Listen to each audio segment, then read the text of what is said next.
அடுத்ததாக நமது கேபி உயர்கணித தேவசார ஜோதிட சங்கத்தினுடைய பொதுச் செயலாளர் திருக்குறள் திலகர் திரு ராமசுப்பு ஐயா அவர்களை பேச வருமாறு மற்றும் ஒரு அற்புதமான ஒரு தீர்ப்பை தருமாறு, அதாவது என்ன நடந்தது தெரியல, ஒரு பட்டிமன்ற தலைப்பு மாதிரி சின்ன சின்ன சப்ஜெக்ட் நடந்துட்டு இருந்தது. என்ன சப்ஜெக்ட்னா, இந்த ஜோதிடம் சொல்வது உணர்வு பூர்வமானதா, உணர்வு சார்ந்ததா அல்லது அறிவியல் சார்ந்ததா, அறிவுபூர்வமானதா? இது ஒரு சப்ஜெக்டா கடைசியா ஒரு 3 வார்த்தை 2-3 வார்த்தை ஒரு 2-3 நிமிஷம் பேசுங்கன்னு சொல்லியிருந்தோம். சிலர் பேசினாங்க, சிலர் பேசல. பரவாயில்ல, இருந்தாலும் அதுக்கு உண்டான ஒரு தீர்ப்பையும் தந்து இந்த விழாவையும் அற்புதமாக சிறப்பித்து கொடுத்த திரு ராமசுப்பு ஐயா அவர்களை, திருக்குறள் தலைவர் முனைவர் டாக்டர் ராமசுப்பு ஐயா அவர்களை பேச வருமாறு அன்போடு அழைக்கிறேன். உங்கள் கரகோஷத்தோடு. பூமணக்கும் நேரம். கேபி உயர்கணித தேவசார ஜோதிடத்தின் புகழ்மணக்கும் நேரம். அல்லி மலர்கள் தன்னுடைய மென்மையான இதழ்களை விரித்து சந்திரன் வருகைக்காக காத்து கொண்டிருக்கின்ற நேரம். இந்த இனிய பொன்மாலை பொழுது நேரம்.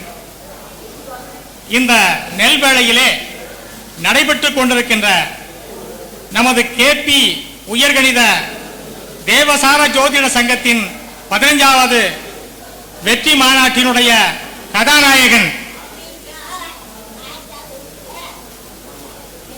எங்களுடைய நெஞ்சமெல்லாம் நிறைந்திருக்கின்ற எங்களுடைய அன்பு ஆசான், ஜோதிடத்தின் அடிச்சுவடி கூட தெரியாத நண்பர்களுக்கு ஜோதிடம் சொல்லிக் கொடுத்து அவர்களை ஜோதிட பலாபலங்களை கூற வைத்து அவர்களை அறிவில் சிறந்த ஜோதிடர்களாக உருவாக்கி, ஏன் அவர்களை ஜோதிட ஆசிரியர்களாகவே உருவாக்கி நாங்கள் எல்லாம் முனைவர் பட்டம் பெறுவதற்கு காரணமாக இருக்கின்ற நடமாடும் பல்கலைக்கழகம், ஜோதிடர்களின் எழுச்சி நாயகன், தனக்கென வாழாத தனிப்பெரும் ஜோதி பொதுநலம் என்ற தோட்டத்திலே பூத்த குறிஞ்சி மலர் டாக்டர் சர்க்குரு ஐயா அவர்களின் மலரடி தொழுது இந்த விழாவிற்கு சிறப்பு விருந்தினராக வருகை புரிந்து வாழ்த்து சென்றிருக்கின்ற சரவணபவ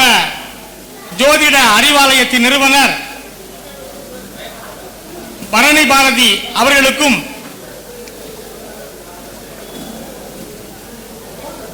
இந்த மாநாடு நடைபெறுவதற்கு ஆக்கமும் ஊக்கமும் தந்து கொண்டிருக்கின்ற முனைவர் பண்டிட் ஆனந்த் பாரதி அவர்களுக்கும், இந்த மாநாடு நடைபெறுவதற்கு பம்பரம் போன்று சுழன்று பணியாற்றிய திருவாரூர் சிவகுமார் ஐயா அவர்களுக்கும், நம்முடைய ஐயா அவர்களின் தளபதிகள் டாக்டர் RPS சங்கவேல் ஐயா அவர்களுக்கும், டீன் சத்யன்குமார் ஐயா அவர்களுக்கும், மற்றும் ஆலமரத்தின் விழுதுகள் அதனை எப்படி தாங்கி பிடிக்கின்றதோ அதனை போன்று ஐயா அவர்களுக்கு துணையாக பக்கமளவாக திகழ்ந்து கொண்டிருக்கின்ற ஐயா அவர்களுடைய அன்பு மாணவர்களே, இந்த மாநாட்டிற்கு அழகு சேர்த்துக் கொண்டு இங்கு வருகை பெற்றிருக்கக்கூடிய அத்துணை அறிஞர் பெருமக்களே, பெரியோர்களே, தாய்மார்களே, சான்றோர்களே, ஆண்டோர்களே, உங்கள் அனைவருக்கும் என்னுடைய பணிவான வணக்கத்தை தெரிவித்துக் கொள்கிறேன்.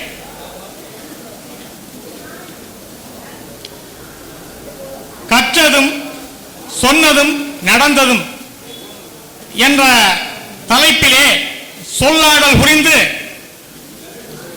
மா பலா வாழை எனும் முக்கணியின் சாறு புரிந்து இயல் இசை நாடகம் எனும் முத்தமிழின் தேன் கலந்து அறம் பொருள் இன்பம் எனும் முப்பாலை கலந்து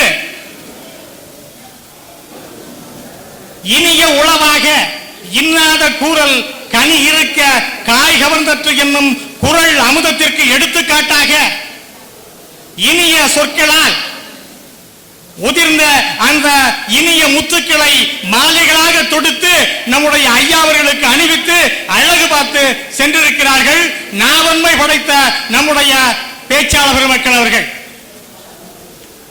அவருடைய பேச்சை எப்படி வர்ணிப்பது?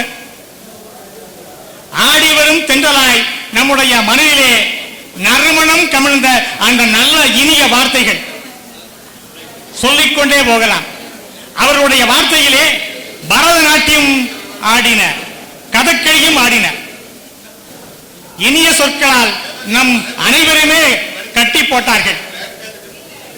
நம்முடைய சொல்லாடல் புரிந்த நாவன்மை படைத்த அனைவருமே ஐயா அவர்களிடத்திலே கற்றுணர்ந்த ஜோதிடத்தை பயன்படுத்தி தன்னுடைய வாடிக்கையாளர்களுக்கு எப்படி பலன்கள் கூறினார்கள், அவர்கள் கூறிய பலன்கள் எப்படி சரியாக துல்லியமாக நடைபெற்று என்பதை அழகாக பல எடுத்துக்காட்டுகளை மேற்கோள் காட்டி நம்முடைய உரையாற்றி சென்றிருக்கிறார்கள்.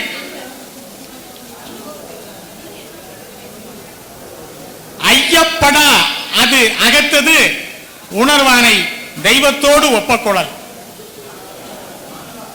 ஒரு மனிதனை உற்று நோக்குகின்ற பொழுது அந்த மனிதனுடைய முகத்தை வைத்துக் கொண்டும் கண்களை வைத்துக் கொண்டும் இந்த மனிதர் எதற்காக வந்தார் என்று அந்த மனிதனுடைய அத்துணை ரகசியங்களையும் கூறுகின்ற வல்லமை படைத்தவர்களை கடவுளாக கருத வேண்டும் என்று குறள் நமக்கு சுட்டிக்காட்டுகிறது. அதுபோலத்தான் ஜாதகமே இல்லாமல் வருகின்ற ஒருவருடைய முகத்தை பார்த்து இவர் எதற்காக வந்திருக்கிறார், இவருடைய வாழ்க்கையின் ரகசியம் என்ன என்பதனை தன்னுடைய மனக்கண்ணாலே அறிந்து அவருக்கு பலனை கூறுகின்ற சர்வ வல்லமை படைத்த ஜோதிட ஜாம்பவன் நம்முடைய டாக்டர் சர்க்குரு ஐயா அவர்கள். டாக்டர் சர்க்குரு ஐயா அவர்கள் மாணவர்கள் என்றால் சும்மாவா? சும்மா தெறிக்க விட்டு சென்றிருக்கிறார்கள். கேபி உயர்கணித தேவசார ஜோதிடம் என்றால் என்ன? வேத ஜோதிடத்தையும் கேபி ஜோதிடத்தையும் இணைத்து பலன்கள் கூறுவதுதான் நம்முடைய கேபி உயர்கணித தேவசார ஜோதிடம். என்னுடைய வாழ்க்கையிலே நடைபெற்ற ஒரு சம்பவத்தை இங்கு சுட்டிக்காட்ட விரும்புகிறேன். சில மாதங்களுக்கு முன்னால் என்னிடத்திலே கணவன் மனைவி இருவருமே திருமணம் பார்க்க என்னிடத்திலே வந்தார்கள். திருமண பொருத்தங்களை பார்த்து கம்ப்யூட்டர் வாயிலாக கேபி உயர்கணித தேவசார ஜோதிடத்தின் வாயிலாக பொருத்தம் பார்த்து அவர்களுக்கு பொருத்தம் இருக்கிறது, இன்னும் 3 மாதத்திலே திருமணம் நடைபெறும் என்று கூறினேன். ஆனால் அவர்கள் ஒருவரை முகத்தை பார்த்துக் கொண்டு ஒரு பேப்பரை என்னிடத்திலே காண்பித்தார்கள். அந்த நடந்த சம்பவம் அந்த பேப்பரில் என்ன எழுதியிருக்கிறது தெரியுமா? இந்த ஆண் பெண் ஜாதகங்களுக்கு பொருத்தம் இல்லை, நட்சத்திர பொருத்தம் மட்டுமே இருக்கிறது. ஆறுக்குடையவனுடைய தசா புத்தியும் ஆறிலே ஆட்சி பெற்ற செவ்வாயுடன் இணைந்த கேதுனுடைய புத்தி நடைபெறுவதால் இந்த ஜாதகங்கள் பொருந்தாது என்று ஜோதிடர் ஒருவர் அந்த பேப்பரில் எழுதி கொடுத்திருக்கிறார். அதை என்னிடத்திலே காண்பித்தார்கள். ஆனால் நான் என்ன கூறினேன்? இந்த ஜாதகங்களுக்கு திருமண பொருத்தங்கள் இருக்கிறது, இன்னும் 3 மாதத்தில் திருமணம் நடைபெறும் என்று கூறினேன். எப்படி? அதுதான் கேபி உயர்கணிய தேவசார ஜோதிடனுடைய எம்ஆர்ஐ ஸ்கேன்.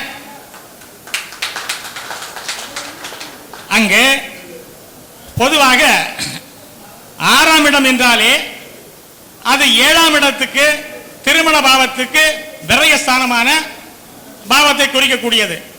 அதில் அங்கே செவ்வாய், அது களத்திரக்காரன், பெண்ணினுடைய ஜாதகத்திலே களத்திரக்காரன் ஆட்சி பெற்று வலுவாக 6ஆம் இடத்தை இயக்குகிறான், தசாவை இயக்குகிறான். செவ்வாயுடன் கேது இணையை பற்றி நடத்துகிறது. கேது என்றால் என்னது? பிரிப்பது, தடுப்பது, உடைப்பது. ஆனால் நான் எப்படி பலன் கூறினேன்? இவர்களுக்கு திருமண பொருத்தம் இருக்கிறது என்று. அங்குதான் கேபி உயர்கணித தேவசார வேதியிடம் வேலை செய்கிறது. அங்கு பெண்ணினுடைய ஜாதகத்திலே 6ஆம் பாவகத்திலே இருந்து செவ்வாய் புத்தி தசாவை நடத்துகிறது. ஆனால் செவ்வாய் 7ஆம் பாவகத்தை இயக்கி நட்சத்திரம் உபநட்சத்திரம் வாயிலாக 7, 11 பாவங்களை தொடர்பு கொள்கிறது. சரி, புத்திநாதன் கேது. இந்த பெண் ஜாதகர் பிறந்தது ஆயுஷ்மான் யோகம். அப்படி என்றால் கேது யோகியாக வருவார். கேது பகவான் 6ஆம் இடத்தில் நின்றாலும் 11ஆம் பாவகத்தை இயக்கி நட்சத்திரம் உபநட்சத்திரம் வாயிலாக 7, 5, 11 பாவங்களை தொடர்பு கொள்கிறார். இதில் என்ன? 6ஆம் பாவகம் என்பது அந்த பெண்ணினுடைய மாமாவை குறிக்கும், மாமனுடைய மகனையும் குறிக்கும். நீங்க செக் பண்ணி பார்த்துக்கங்க. அப்போ இந்த பெண்ணுக்கு திருமணம் நடைபெறக்கூடிய அந்த தசா ஒத்துழைப்பு கொடுக்கிறது. சரி, ஆண்டாளத்தை எடுத்துக்கொள்வோம். அங்கு குரு பகவான் 3ஆம் பாவத்தை இயக்கி சாதகமான திருமண பாவங்களை தொடர்பு கொள்கிறது. 3ஆம் பாவம் என்பதும் முறைப்பெண் முறைமாமனை குறிக்கும். நீங்க செக் பண்ணி பார்த்துக்க. நான் கூறினேன், இந்த இருவருக்குமே இன்னும் 3 மாதத்தில் திருமணம் நடக்கும். நீங்கள் தாராளமாக திருமணம் பேசி முடிக்கலாம் என்று கூறுகின்ற பொழுது அவருடைய முகத்திலே புன்னகை மலர்ந்தது. திருமணம் பேசி முடித்தார்கள். திருமணம் இனியே நடந்தது. நாட்கள் சில நாட்கள் கழித்தது. அந்த பெண் கருவுற்று மாதமாக இருக்கிறார்கள் என்று என்னிடத்திலே அந்த நல்ல செய்தியை சொல்வதற்காக என்னிடத்தில் வந்தார்கள். இதுதான் கேபி உயர்கணித தேவசார ஜோதிடம். நடக்கும் என்றால் நடக்காது, நடக்காது என்றால் நடந்துவிடும், கிடைக்கும் என்றால் கிடைக்காது, கிடைக்காது என்றால் கிடைத்துவிடும். இதுதான் கேபி உயர்கணித தேவசார ஜோதிடம். எந்த ஜோதிடம் பார்த்தாலும் நீங்க ஃபைனல் ரிசல்ட் கொடுக்கக்கூடியது நம்முடைய கேபி உயர்கணித தேவசார ஜோதிடம் என்பதை மறந்துவிடக் கூடாது. சரி, கற்றதும் சொன்னதும் நடந்தும் என்று நம்முடைய சொல்லாடல் புரிந்தவர்களுக்கு தீர்ப்புகள் வழங்க வேண்டியது இருக்கிறது. தீர்ப்புக்குள் செல்கிறேன். இன்னும் பல சம்பவங்களை சொல்லிக்கொண்டே போகலாம். காலங்கருதி இந்த ஒரு சம்பவத்தை மட்டும் உங்களுக்கு நினைவுபடுத்தினேன். இப்பொழுது வாடிக்கையாளர் நம்முடைய ஜாதகம் பார்க்க வருகிறார். அந்த வாடிக்கையாளர்களுக்கு கேபி உயர்கணித தேவசார முறையிலே கம்ப்யூட்டர் மூலமாக ஆளும் கிரகங்களுடைய துணை கொண்டு டிகிரி சுத்தமாக கணித்து மணி நிமிடம் வினாடி சுத்தமாக அந்த நேரத்தை சரி செய்து அந்த வாடிக்கையாளர்களுக்கு பலன்களை கூறுகின்ற பொழுது பலன்கள் மிக மிக துல்லியமாக வருகிறது. வாடிக்கையாளர்கள் என்ன கூறுவார்கள்? இவர் அறிவிச்சிருந்த ஜோதிடர், இவர் கூறுகின்ற அந்த பாவ காரகங்கள் கிரக காரங்கள் அனைத்துமே 100க்கு 100 சரியாக இருக்கிறது என்று அறிவிச்சிருந்த ஜோதிடராக வாடிக்கையாளர்கள் கூறுவார்கள். ஆனால் இங்கு என்ன? ஜோதிடம் என்பது ஒரு தெய்வீக கலை. இறைசாமம் என்று சொல்லக்கூடிய 9ஆம் பாவத்திற்கு 9ஆம் பாவமான 5ஆம் இடத்தை குறிக்கக்கூடியதான் ஜோதிட கலை. அப்படி என்றால் ஒவ்வொரு ஜோதிடருக்கும் அவருடைய பலாபலங்கள் கூறுகின்ற பொழுது அவருடைய ஆன்மனும் அங்கு பேச வேண்டும். அப்படி என்றால் என்ன? அவருக்கு பலன்கள் கூறுகின்ற அந்த முயற்சிக்கு பிரபஞ்ச பேராற்றல் இறையாற்றல் துணை இருக்க வேண்டும். அப்பொழுதுதான் அந்த அறிவாற்றலை பயன்படுத்தி வாடிக்கையாளர்களுக்கு நம் ஜோதிடர்கள் தெளிவான துல்லியமான பலன்களை கூற முடியும். இதற்கு உதாரணம் மகாபாரதத்தை எடுத்துக்கொள்ளுங்கள். மகாபாரதத்தில் பஞ்ச பாண்டவர்களுடைய இளைய சகோதரர் சகாதேவன். அந்த சகாதேவன் இறந்த காலம், நிகழ்காலம், எதிர்காலம் முக்காலத்தையும் உணர்ந்த மகா ஜாம்பவான், மிகப்பெரிய ஒரு ஜோதிட ஜாம்பவான். ஆனால் அங்கே வஞ்சத்தால் வீழ்த்தப்பட்ட மகாபாரத போரிலே கர்ணன் இறந்து கிடக்கிறான். அந்த கர்ணன் தான் நம்முடைய சகோதரன் என்று அப்படிப்பட்ட அந்த ஜோதிட ஜாம்பவனால் அறிய முடியவில்லை. கர்ணனுடைய தாய் குந்தி தேவி அழுகின்ற பொழுதுதான், ஆகா, கர்ணன் நம்முடைய அன்பு சகோதரனாச்சே, எப்படி தவறு நடந்தது, எங்கு நடந்தது கண்ணா என்று கிருஷ்ணரை பார்த்து கேட்கிறான். கிருஷ்ணா, கர்ணன் என்னுடைய அன்பு சகோதரன் என்று எனக்கு என்னால், நான் படித்த ஜோதிட கலையை பயன்படுத்தி என்னால் கூற இயலவில்லையே. நான் அனைத்தும் கற்றறிந்தவன், என்ன நடந்தது கர்ணா என்று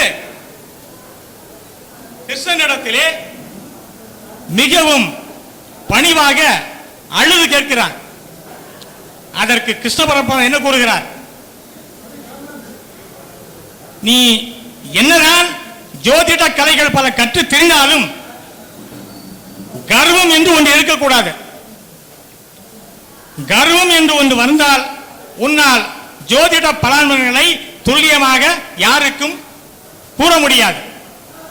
நீ கற்றறிந்த வித்தையை பிறருக்கு உபயோகிக்கின்ற பொழுது உனக்கு கற்றுக் கொடுத்த அந்த குருவை நீ ஒவ்வொரு நாளும் ஒவ்வொரு நிமிடமும் நினைத்துதான் அந்த வித்தையை நீ பிரயோகிக்க வேண்டும்.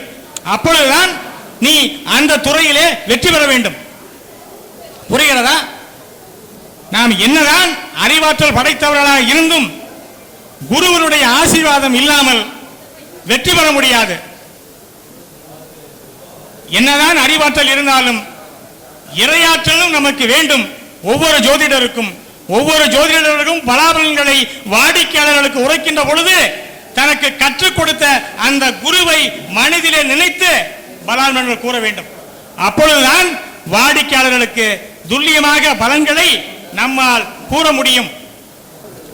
கல்லெல்லாம் மாணிக்க கல்லாகுமா, கலையெல்லாம் கண்கள் சொல்லும் கலையாகுமா. கல்லெல்லாம் மாணிக்க கல்லாகுமா, கலையெல்லாம் கண்கள் சொல்லும் கலையாகுமா. ஜோதிடரெல்லாம் சர்க்குரு பலன் போல் உரைக்க முடியுமா, ஜோதிடரெல்லாம் சர்க்குரு பலன் போல் உரைக்க முடியுமா. ஜோதிடத்தின் சிகரம் தொட்ட மன்னவரால், எங்கள் மன்னவரால், கல்லெல்லாம் மாணிக்க கல்லாகுமா, கலையெல்லாம் கண்கள் சொல்லும் கலையாகுமா. கன்னி தமிழ் தந்தொருது திருவாசகம், கல்லை கனியாக்கும் தன் ஒரு வாசகம். கன்னி தமிழ் தந்தொரு திருவாசகம், கல்லை கனியாக்கும் தன் ஒரு வாசகம். தேவசார ஜோதிடத்தின் பிதாமகரே, எங்கள் பிதாமகரே, தேவசார ஜோதிடத்தின் பிதாமகரே, எங்கள் பிதாமகரே. தெய்வம் போல் காத்தருள்வீர் சீடர்களை, தங்கள் சீடர்களை.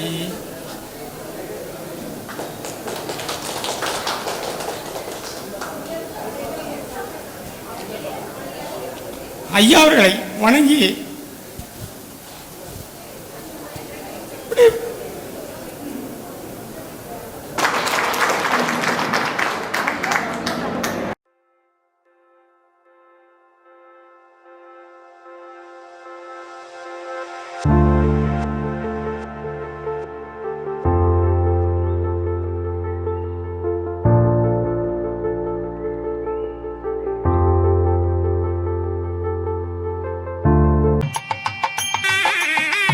ஜோதிட பலன்கள் கூறும் பயிற்சி வகுப்புகள் நீங்கள் வீட்டிலிருந்தபடியே மிக எளிய முறையில் கேபி ஜோதிடம் துல்லியமாக கற்றுக்கொண்டு பலன்கள் கூறும் வகையில் நேரடி வகுப்புகளின் தொகுப்புகள் அடங்கிய பென்டிரைவை பெற அணுகவும்.